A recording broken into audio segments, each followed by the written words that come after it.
కమిషన్ల కోసం ప్రాజెక్టును మార్చిండ్రు అని ఒక బురద జల్లే ప్రయత్నం బీఆర్ఎస్ మీద చేస్తుండ్రు. అసలు ఎందుకు మార్చినాం? తమ్మిడిహట్టి దగ్గర మనం ప్రయత్నం చేసినామా లేదా? అసలు తమ్మిడిహట్టి నుంచి మేడిగడ్డకు మార్చాల్సిన అవసరం ఏంటి? ఇది నేను ఫ్యాక్ట్స్తో ఆధారాలతో సహా ఒక్కసారి మీకు వివరించే ప్రయత్నం చేస్తాను. అసలు ఎందుకు మారాల్సి వచ్చింది? ముందే మనం డైరెక్ట్గా మార్చినామా? ఎప్పుడు అసలు మార్చే నిర్ణయం తీసుకున్నాం? ఏ పరిస్థితుల్లో నిర్ణయం తీసుకున్నాం?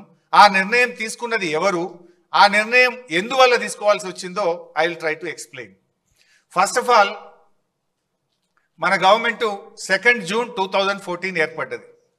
మీరు చూస్తే 23 జూలై 2014 అంటే గవర్నమెంట్ ఏర్పడ్డ నెల 15 రోజుల్లోనే, that is our commitment. KCR గారు నన్ను నువ్వు మహారాష్ట్రకు వెళ్ళు, తమిడిహట్టి దగ్గర బ్యారేజ్ కట్టుకుందాం, వాళ్ళు ఎన్ని డబ్బులు అడుగుతా అన్ని ఇద్దాం, నువ్వు పోయి వాళ్ళని ఒప్పించండి అని చెప్పి కేసీఆర్ గారు ఆ రోజు నీటిపారుదల శాఖ మంత్రిగా ఉన్న నన్ను, మన సలహాదారుడిగా ఉన్న ఆర్ విద్యాసాగర్ రావు గారిని ఇంజనీర్ల బృందం తీసుకొని వెళ్ళండి అని ఆదేశించారు. సో గవర్నమెంట్ ఏర్పడ్డ 45 డేస్కు ఐ వెంట్ టు మహారాష్ట్ర. ఆ రోజు మహారాష్ట్రలో కాంగ్రెస్ గవర్నమెంట్ ఉంది. ఆ కాంగ్రెస్ గవర్నమెంట్లో ఇరిగేషన్ మినిస్టర్ హసన్ ముషరఫ్ గారు మహారాష్ట్ర నీటిపారుదల శాఖ మంత్రి.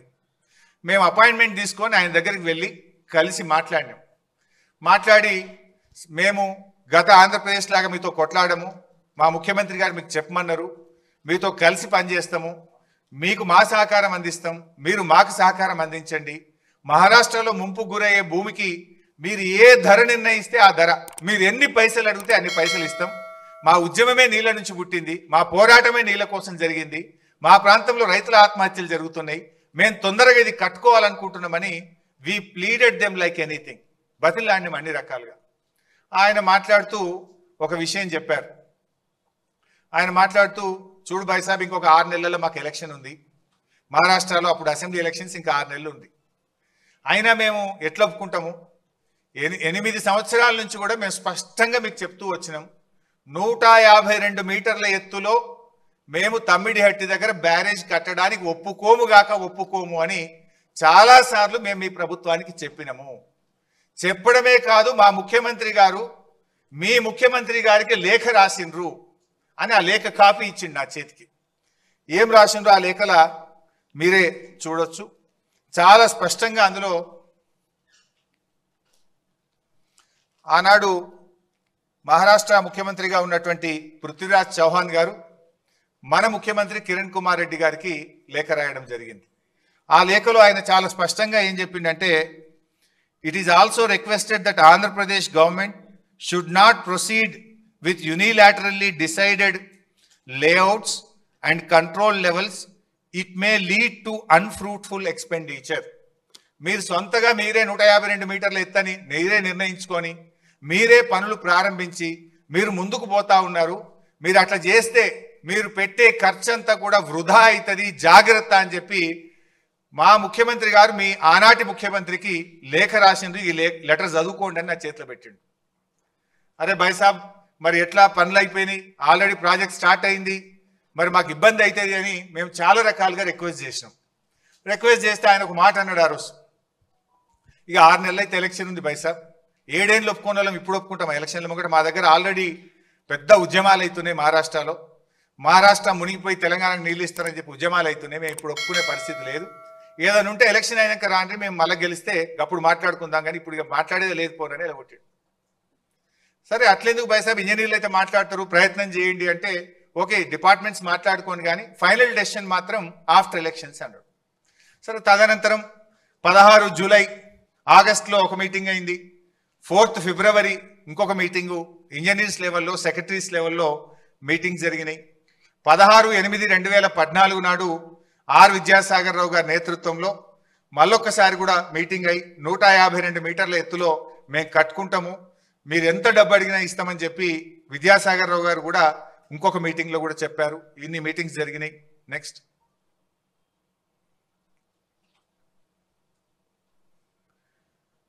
సో ఇట్లా చాలాసార్లు అడిగినాం. ఎప్పుడు అడిగినా కూడా మహారాష్ట్ర నుంచి ఒకటే చెప్పిండ్రు, 152 మీటర్ల ఎత్తులో ఒప్పుకునే ప్రశ్నే లేదు. అవన్నీ మినిట్స్ ఆఫ్ ద మీటింగ్స్ కూడా ఉంటాయి, ప్రతి మీటింగ్ మినిట్స్ కూడా ఉంటాయి. తర్వాత మహారాష్ట్రలో ఎలక్షన్స్ అయింది, దెన్ బీజేపీ గవర్నమెంట్ అధికారంలోకి వచ్చింది, కాంగ్రెస్ ఓడిపోయింది, బీజేపీ గెలిచింది. కొత్త గవర్నమెంట్ రాగానే మళ్ళీ పోయినాం అపాయింట్మెంట్ తీసుకుంటే అప్పుడు గిరీష్ మహాజన్ గారని ఆంధ్రప్రదేశ్లో మహారాష్ట్రలో బీజేపీ గవర్నమెంట్లో గిరీష్ మహాజన్ గారు నీటిపారుదల శాఖ మంత్రి అయింది. దెన్ ఆయన దగ్గరికి అపాయింట్మెంట్ తీసుకొని 23 డిసెంబర్ 2014 ఆ రోజు మళ్ళీ వెళ్ళి ఆయన కూడా కలిసాం. కలిసి గిరీష్ మహాజన్ గారిని రిక్వెస్ట్ చేస్తే ఆయన అన్నాడు, చూడు బైసాబ్, ఇది పాలసీ డెసిషన్, మంత్రులుగా మనం మాట్లాడుకునేది కాదు.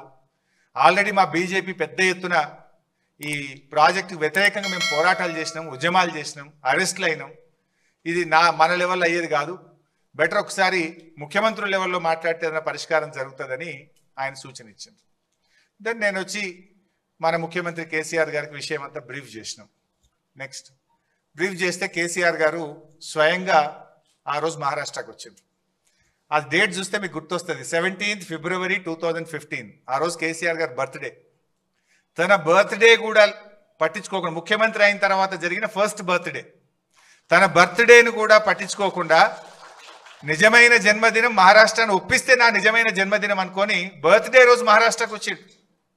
మహారాష్ట్రకు వచ్చి ఆ రోజు అక్కడ ముఖ్యమంత్రి గారు అదే రోజు అపాయింట్మెంట్ ఇచ్చిండు. ఆయన అపాయింట్మెంట్ ఇచ్చినాడే నా బర్త్డే తర్వాత, కానీ ముందు ఆయన అపాయింట్మెంట్ ఇచ్చిండు, పోదాం అని మమ్మల్ని అందరిని తీసుకొని అటుపోయింది. లక్కీలీ తెలంగాణ బిడ్డ ఆర్ విద్యాసాగర్ రావు గారు, సిహెచ్ విద్యాసాగర్ రావు గారు మహారాష్ట్ర గవర్నర్గా ఉన్నారు. ఆయన ఆశీస్సులు కూడా ఉంటాయి, తెలంగాణ బిడ్డనే ఉన్నాడు కదా అని ఆయనను కూడా బతిలాడి సిహెచ్ విద్యాసాగర్ రావు గారి సమక్షంలోనే కేసీఆర్ గారు మరి మహారాష్ట్ర ముఖ్యమంత్రి ఫడ్నవీస్ గారిని కలిసి రిక్వెస్ట్ చేసినాం. చాలా రిక్వెస్ట్ చేసిన కేసీఆర్ గారు మన తెలంగాణ ఉద్యమ చరిత్ర, మన పోరాటము, తెలంగాణకు ఉమ్మడి ఆంధ్రప్రదేశ్లో జరిగిన అన్యాయము, రైతుల ఆత్మహత్యలు, కరువు, బాధలన్నీ కూడా వివరించి ఈ ప్లీడెడ్ లైక్ ఎనీథింగ్. ఆల్మోస్ట్ 45 నిమిషాలు కేసీఆర్ గారు తన ప్రసంగంలో మహారాష్ట్ర ప్రభుత్వాన్ని, మహారాష్ట్ర ముఖ్యమంత్రి గారిని పలు విధాలుగా కోరడం జరిగింది. అన్నీ విన్న తర్వాత ఫడ్నవీస్ గారు మాట్లాడుతూ, చూడు బైసాబ్, నేను ఈ ప్రాజెక్టుకు వ్యతిరేకంగా పోరాటం చేసిన, మహారాష్ట్రలో నేను విదర్భ ప్రాంత నాయకుడిని, విదర్భ ప్రాంతం నుంచే ఎమ్మెల్యేగా ఉన్నాను. ఈ ప్రాజెక్టు వ్యతిరేకంగా నేను ఉద్యమాలు చేసినా, పాదయాత్రలు చేసినా, నేను అరెస్ట్ అయినటువంటి వ్యక్తిని, పోరాటం చేసిందే నేను. 8 ఏళ్ళు కాంగ్రెస్ వాళ్ళు ఒప్పుకొని ఇప్పుడు నేనెట్లా ఒప్పుకోగలుగుతా? ఇది సాధ్యమయ్యే పని కాదు. 152 మీటర్ల ఎత్తున నేను ఒప్పుకోనని కరాఖండిగా ఆ మీటింగ్లో ఫడ్నవీస్ గారు మనకు స్పష్టంగా చెప్పారు. అప్పుడు ఏం చేయాలి ఒక బాధ్యత అయితే ముఖ్యమంత్రి? మహారాష్ట్రలో కాంగ్రెసు, ఏపీలో కాంగ్రెసు, ఢిల్లీలో కాంగ్రెస్, 3 చోట్ల కాంగ్రెస్ గవర్నమెంట్ ఉండి 8 ఏళ్లలో వాళ్ళు ఒప్పించలేకపోయింది. మనము కాంగ్రెస్ ప్రభుత్వం 6 నెలలు ఉంటే వాళ్ళని బతిలాడినాం, కొత్తగా వచ్చిన బీజేపీ ప్రభుత్వాన్ని బతిలాడినాం, ఇద్దరిని రిక్వెస్ట్ చేసినాం, మాకు అవకాశం ఇవ్వండి, మీరు ఎంత డబ్బు అడిగినా ఇస్తాము అని. వాళ్ళు సమస్య లేదు. ఫడ్నవీస్ గారు ఒక మాట అన్నారు, ఇప్పుడు నిన్నటిదాకా కాంగ్రెస్ గవర్నమెంటే ఉండే, వాళ్ళు ఒప్పుకోలేదు, పోరాటం చేసింది నేను, ఇప్పుడు నేను ముఖ్యమంత్రి కాగానే పర్మిషన్ ఇస్తే రాజకీయంగా నాకు ఈ రాష్ట్రంలో ఎంత దుమారం చెలరేగుతుందో ఒక్కసారి ఆలోచించండి. నా జాగలుండి మీరు ఆలోచించండి. ధర్నాలు చేసింది నేను, పాదయాత్రలు చేసింది నేను, అరెస్ట్ అయింది నేను, 8 ఏళ్ళు కాంగ్రెస్ వాడు అనుమతి ఇవ్వలే కానీ బీజేపీ వాడు రాగానే ఇచ్చిందంటే మహారాష్ట్రలో నా పరిస్థితి ఏందో మీరు ఆలోచించండి బైసాబ్, ఇది అయ్యే పని కాదు అని చెప్పి. వాస్తవానికి విద్యాసాగర్ రావు గారు కూడా చాలా రిక్వెస్ట్ చేశారు, మా తెలంగాణ కరువు ప్రాంతం కొద్దిగా ఆలోచించండి అని. ఒక గవర్నర్గా అక్కడ ముఖ్యమంత్రి గారిని కూడా పాపం ఆయన కూడా కొంత ప్రయత్నం చేశారు ఆ మీటింగ్లో. Because I was present in that meeting. అన్ని రకాలుగా ప్రయత్నం జరిగినా నో అని చెప్పారు. బట్ మీన్ వైల్ ఏం జరిగిందో నెక్స్ట్.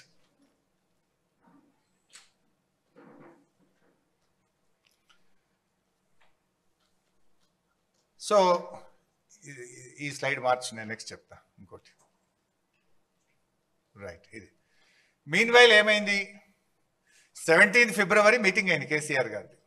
ఈ లెటర్ చూడండి, దిస్ ఈజ్ 18 ఫిబ్రవరి 2015. మీరు ఆ డేట్ చూడండి. Letter from central water commission 18 ఫిబ్రవరి 2015. 17 మన ఢిల్లీలో మీటింగ్ అయింది, మనం హైదరాబాద్ వచ్చేసినాం. సరే 18th డేట్ సిడబ్ల్యూసీలో వేసిండ్రు. ఆ లెటర్ మనకు ముట్టే వరకు వారం లేట్ అవుతుంది. జనరల్గా సెంట్రల్ వాటర్ కమిషన్ ఢిల్లీ వాళ్ళు పోస్టులు వేస్తే మన రాష్ట్రానికి అందే వరకు వారం అవుతుంది. మనం వచ్చి ఏం చేద్దాం ఎట్లా అని మనం ఆలోచించుకుంటున్నాం. అంతలో ఈ లెటర్ వచ్చింది ఒక వారం తర్వాత.